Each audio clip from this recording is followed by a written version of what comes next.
اور جس لشکر کے ساتھ وہ ایران کی مہم پر روانہ ہوا تھا اسی 4000 کے لشکر کو ساتھ لے کر 3 محرم سن 61 ہجری کو میدان کربلا پہنچ گیا۔ اس کے بعد مزید لشکر بھی اس کے پاس روانہ کیے گئے اور اس کی کمان میں 22,000 کا لشکر اکٹھا ہو گیا۔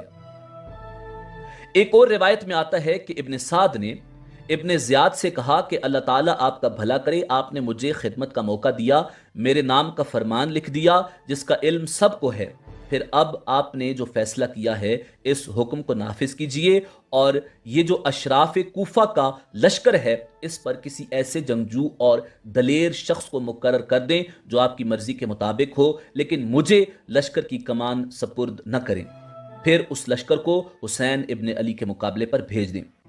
یہ کہہ کر ابن سعد نے چند لوگوں کے نام بھی لیے۔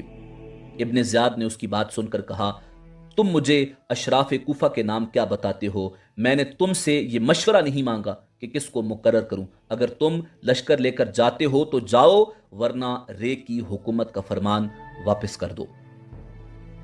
ابن سعد نے جب ابن زیاد کا یہ اصرار دیکھا تو کہنے لگا، ٹھیک ہے میں جاتا ہوں۔ چنانچہ وہ 4000 کے لشکر کے ساتھ کربلا کی طرف روانہ ہو گیا۔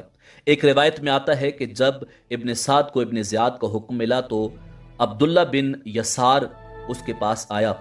ابن سعد نے اس سے کہا کہ امیر نے مجھے حکم دیا ہے کہ میں حسین کے مقابلے پر جاؤں اور میں نے انکار کر دیا ہے۔ ابن یسار نے کہا، اللہ تعالیٰ نے تجھے اچھی راہ دکھائی ہے، اللہ تعالیٰ تجھے ہدایت کی توفیق عطا فرمائے اور اس کو ٹال دے، ہرگز اس کام کے لیے تیار نہ ہونا۔ یہ کہہ کر ابن یسار واپس چلا گیا۔ کسی نے آ کر اسے بتایا کہ ابن سعد امام حسین علیہ السلام پر حملہ کرنے کے لیے لوگوں کو جمع کر رہا ہے۔ یہ سن کر ابن یسار دوبارہ اس کے پاس گیا، دیکھا کہ عمر بن سعد بیٹھا ہوا ہے۔ اس کو آتا دیکھ کر اس نے منہ پھیر لیا۔ ابن یسار سمجھ گیا کہ اس نے امام حسین سے لڑائی کا فیصلہ کر لیا ہے۔ عمر بن سعد جب کربلا پہنچا تو اس نے جاسوسوں سے تازہ ترین صورتحال معلوم کی۔ پھر اس نے عروہ بن قیس کو حکم دیا کہ وہ امام حسین کے پاس جا کر ان کی منشا معلوم کرے کہ وہ یہاں کس مقصد کے لیے آئے ہیں اور آپ کیا چاہتے ہیں۔ عروہ بن قیس کا شمار ان لوگوں میں ہوتا تھا جن لوگوں نے امام حسین کو کوفہ آنے کی دعوت دی تھی اور اس بارے میں خطوط بھی لکھے تھے۔ چنانچہ اس کے چہرے پر شرمندگی کے آثار ابھر آئے اور اس نے بہانہ بازی شروع کر دی۔ بالآخر اس نے جانے سے انکار کر دیا۔ ابن سعد نے اپنے لشکر میں موجود دیگر سرکردہ افراد سے بھی کہا کہ وہ حسین ابن علی کے پاس جائیں، مگر وہ بھی امام علی مقام کو کوفہ آنے کی دعوت دے چکے تھے، اس لیے انہوں نے بھی انکار کر دیا۔ بالآخر ابن سعد نے قرہ بن سفیان حنظلی کو آپ کے پاس بھیجنے کے لیے تیار کر لیا اور اس نے کہا کہ صرف تم یہ بات امام حسین سے پوچھنا کہ آپ کے یہاں پر آنے کا مقصد کیا ہے۔ چنانچہ قرہ بن سفیان حنظلی اسی وقت تیار ہوا اور امام حسین کے پاس پہنچا، آپ سے گفتگو کی اور ابن سعد کا پیغام دیا کہ آپ یہاں کس غرض سے آئے ہیں۔ آپ نے فرمایا، مجھے تمہارے شہر والوں نے خطوط لکھ کر بلایا ہے کہ آپ یہاں تشریف لائیے، اگر ان کو میرا آنا پسند نہیں ہے تو میں واپس چلا جاؤں گا۔ قرہ نے واپس جا کر ابن سعد کو امام حسین کے ساتھ ہونے والی گفتگو سے آگاہ کیا۔ قرہ کی بات سن کر ابن سعد نے کہا کہ اب کچھ امید دکھائی دیتی ہے کہ اللہ تعالیٰ مجھے ان کے ساتھ لڑائی کرنے اور قتل و غارت کرنے سے محفوظ رکھے گا۔ اس کے ساتھ ہی اس نے ابن زیاد کے نام ایک خط تحریر کیا، سے سر اٹھایا، مصلے سے اٹھے اور شہزادہ علی اکبر سے فرمایا، بیٹا جاؤ اور میدان کربلا کا نقشہ دیکھاؤ۔ شہزادہ علی اکبر اٹھے اور رات کی خاموشی میں میدان کربلا میں چاروں طرف نگاہ دوڑائی۔ میدان کے درمیان میں دیکھا کہ ایک برقع پوش خاتون اپنے دامن سے کربلا کی زمین کو صاف کر رہی ہے۔ جناب علی اکبر اس خاتون کے پاس آئے اور پوچھا، اے بی بی تو کون ہے اور زمین کربلا کو کیوں صاف کر رہی ہے؟ خاتون خاموش رہی۔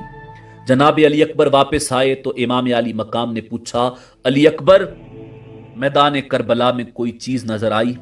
عرض کی، ہاں ابا جان، میدان کے وسط میں ایک برقع پوش خاتون ہے جو اپنی چادر سے زمین کو جھاڑ رہی ہے، مگر وہ بولی نہیں۔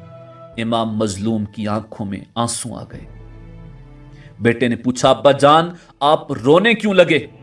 تو امام پاک نے فرمایا بیٹا یہ میری ماں فاطمہ ہے جو اپنی چادر سے زمین کربلا کو اس لیے صاف کر رہی ہے تاکہ میرے بیٹے حسین کے جسم پر کوئی کنکر نہ چبھ جائے۔ شب عاشورہ اہل بیت اطہار اور جانثاران اہل بیت نے اللہ تعالیٰ کی عبادت و ریاضت میں گزاری۔ امام علی مقام بھی خواتین کے خیموں کے اپنے تئیں انتظامات کرنے کے بعد اللہ تعالیٰ کے ذکر میں مشغول ہو گئے، ساری رات عبادت و ریاضت میں گزاری۔ جب صبح ہوئی تو آپ نے اپنے بیٹے سیدنا علی اکبر کی طرف دیکھا اور فرمایا بیٹا نماز فجر کے لیے آذان دو۔ علی اکبر نے آذان دی۔ نماز کی ادائیگی کے بعد حسب دستور پانی کی ضرورت محسوس ہوئی۔ تشنگی بجھانے کے لیے تو ایک قطرہ نہ ملے تو وضو کے لیے پانی کہاں تھا؟ نماز فجر تیمم کر کے ادا کی۔ نماز فجر ادا کرنے کے بعد امام علی مقام نے اللہ تعالیٰ کی بارگاہ میں نہایت خشوع و خضوع کے ساتھ باواز بلند یہ دعا مانگی، اے پروردگار مجھے ہر مصیبت میں تجھ پر بھروسہ ہے اور ہر تکلیف میں تو میرا سہارا ہے۔ مجھ پر جو مصائب و نوائب تھے ان میں تو ہی میرا پشت پناہ تھا۔ غم و اندو کے انبوں میں دل کمزور پڑ جاتا ہے، کامیابی کی تدابیر ناکام پڑ جاتی ہیں اور رہائی کی صورت معدوم ہو جاتی ہے۔ دوست ساتھ چھوڑ دیتے ہیں اور دشمن دلیر ہو جاتے ہیں۔ میں نے ایسے فارغ وقت میں سب کو چھوڑ کر تیری طرف رجوع کیا، تجھی سے اس کی شکایت کی اور مدد مانگی۔ تو نے مصائب کے بادل چھانٹ دیے۔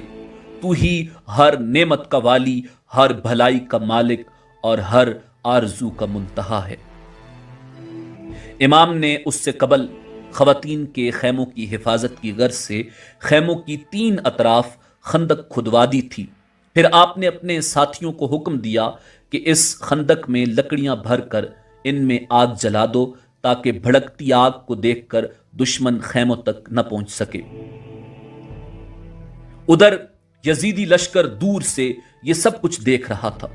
دشمن کے ایک شخص نے اس آگ کو دیکھ کر بلند آواز سے کہا، اے حسین تم نے دوزخ کی آگ سے پہلے ہی اپنے آپ کو آگ میں ڈال لیا ہے، معاذ اللہ۔ امام نے فرمایا، اے اللہ کے دشمن تم نے جھوٹ بولا۔ پھر آپ نے اللہ تعالیٰ سے دعا مانگی، اے اللہ اسے آگ کی طرف کھینچ لے۔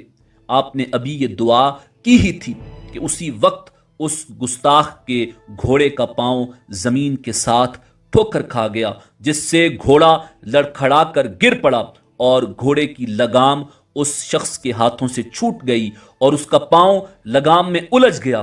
گھوڑے نے اسی حالت میں اسے گھسیٹتے ہوئے بھاگنا شروع کر دیا اور سیدھا آگ کی خندق۔ یا اللہ ہم تیرے رسول کی آل ہیں، ظالموں سے ہمارا انصاف لینا۔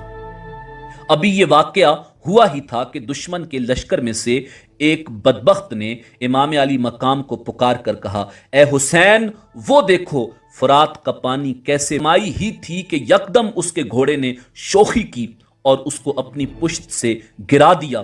یہ گھوڑا پکڑنے کے لیے دوڑا، اس کے پیچھے بھاگا، پھر اس پر پیاس کا غلبہ طاری ہوا اور گھوڑا اسے اپنے پاؤں میں روندنے لگا۔ وہ العطش العطش کہتا رہا۔ اس کو پینے کے لیے پانی دیا جاتا لیکن اس کے حلق سے ایک قطرہ بھی نیچے نہ اتر سکا اور وہ پیاسا ہی مر گیا۔ امام علی مقام امام حسین نے اپنے ساتھیوں کے پاس آ کر کہا، اپنے خیموں کو ایک دوسرے سے اس طرح قریب کر لیں کہ ایک دوسرے کی رسیاں ایک دوسرے میں داخل ہو جائیں تاکہ ایک طرف کے علاوہ کسی اور طرف سے دشمن کے آنے کا خطرہ نہ رہے۔ آپ کے حکم پر خیموں کی ترتیب ٹھیک کر لی گئی۔ دشمن کے سپاہی یہ سب کچھ دیکھ رہے تھے۔ اس موقع پر امام علی مقام محض اس لیے ہے کہ وہ گناہوں میں خوب اضافہ کر لیں اور ان کے لیے ذلیل و خوار کر دینے والا عذاب ہے۔ اللہ ایسا نہیں کہ مومنوں کو اس حالت میں چھوڑ دے کہ جس میں تم ہو، حتیٰ کہ وہ ناپاک کو الگ کر دے پاک سے۔ عبید اللہ ابن زیاد اور عمر بن سعد کی طرف سے صورتحال ایسی پیدا کر دی گئی تھی کہ جنگ ناگزیر ہو گئی تھی۔ جنگ کا ماحول ابن سعد نے بنا دیا تھا۔ چنانچہ حالات کو دیکھتے ہوئے 10 محرم الحرام سن 61 ہجری بروز جمعہ یا ہفتہ کے دن امام علی مقام امام حسین ابن علی علیہ السلام نے اپنے ساتھیوں کے ساتھ نماز فجر ادا فرمائی۔ دوسری طرف ابن سعد نے بھی اپنے لشکر کے ساتھ نماز پڑھی اور سوار ہوا۔ امام علی مقام نے اپنے ساتھیوں کو جنگی انداز سے اس طرح ترتیب دیا کہ حضرت حبیب بن مظاہر کو میسرہ پر اور حضرت زہیر بن القیون کو میمنہ پر مقرر فرمایا، جبکہ اپنے بھائی حضرت عباس رضی اللہ تعالی عنہ کے سپرد علم فرمایا۔ امام کے ہمراہ 40 پیدل افراد اور 32 سوار تھے۔ خواتین اور بچوں کی حفاظت کے لیے پہلے سے ہی اقدامات کر لیے گئے تھے، یعنی رات کو ہی خندق میں لکڑیاں ڈال کر آگ لگا رکھی تھی۔ آپ نے خیموں کو اپنی پشت پر رکھا اور خیموں کے ارد گرد 3 اطراف خندق میں آگ جل رہی تھی۔ عمر بن سعد نے بھی اپنی فوج، جو کہ بہت بڑی تعداد میں تھی، ترتیب دی۔ اس نے لشکر کے ہر حصے اور قبیلے پر الگ الگ سالار تعینات کیے اور پھر ان پر ایک بڑے سردار کو ذمہ دار کے طور پر متعین کیا۔ ابن سعد کے لشکر میں بہت سے قبائل کے لوگ شامل تھے، چنانچہ اس نے قبیلہ ربیہ اور کندہ پر قیس بن اشس کو مقرر کیا، مزہج اور اسد پر عبداللہ بن صبر جافی کو، میمنہ پر عبداللہ بن زہیر ازدی کو اور حر بن یزید الریائی کو تمیم اور ہمدان پر مقرر کیا۔ حر بن یزید الریائی کے سوا یہ سب لوگ قتل حسین میں شامل تھے۔ ان میں سے صرف حر ان لوگوں سے جدا ہو کر امام حسین علیہ السلام کی طرف چلا آیا تھا اور اس نے آپ کے ساتھ ہی شہادت پائی۔ ابن سعد نے عمر بن حجاج زبیدی کو میمنہ پر مقرر کیا اور میسرہ پر شمر بن ذل جوشن کو، پیادوں پر شیس بن ربی کو، سواروں پر عمر بن قیس کو مقرر کیا اور علم ایک غلام وردان کے سپرد کیا۔ ایک روایت میں آتا ہے کہ اس غلام کا نام درید تھا۔ ایک روایت میں